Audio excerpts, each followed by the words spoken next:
విద్యా ప్రవేశ్ 90 రోజుల కార్యక్రమంలో భాగంగా 6వ రోజు నిర్వహించవలసినటువంటి కార్యక్రమాలు.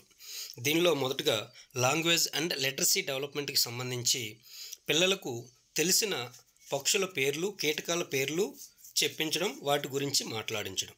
సో పిల్లలతో మనం నిత్య జీవితంలో వాళ్ళు చూసేటువంటి పక్షులు, మన పరిసరాల్లో ఉండేటువంటి కీటకాల పేర్లను చెప్పించి వాటితో అవి ఏం చేస్తాయి, ఎక్కడుంటాయి అనే విషయాల గురించి పిల్లల చేత మాట్లాడించాలి. ఇది మనకి లాంగ్వేజ్ అండ్ లిటరసీ డెవలప్మెంట్కి సంబంధించినటువంటి కృత్యం.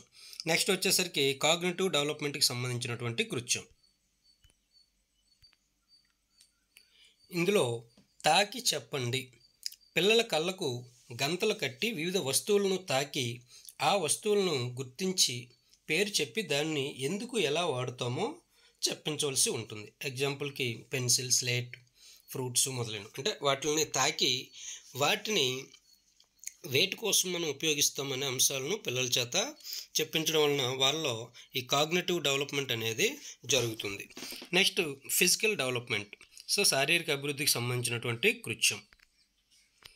ఇందులో పెన్సిల్ పొట్టుతో బొమ్మలు లేదా పువ్వులు చేసి పేపర్పై అంటించడం. సో మన దగ్గర ఉన్న పెన్సిల్ను పిల్లలు వాటిని మనం చెక్కేటప్పుడు ఆ వచ్చేటువంటి ఆ డస్ట్తో చిన్న చిన్న ఫ్లవర్స్ కానీ లేకపోతే ఏమైనా బొమ్మలు కానీ తయారు చేయించి పిల్లల చేత ఆ శారీరక అభివృద్ధికి సంబంధించినటువంటి కృత్యాలను మనం చేయించవలసి ఉంటుంది.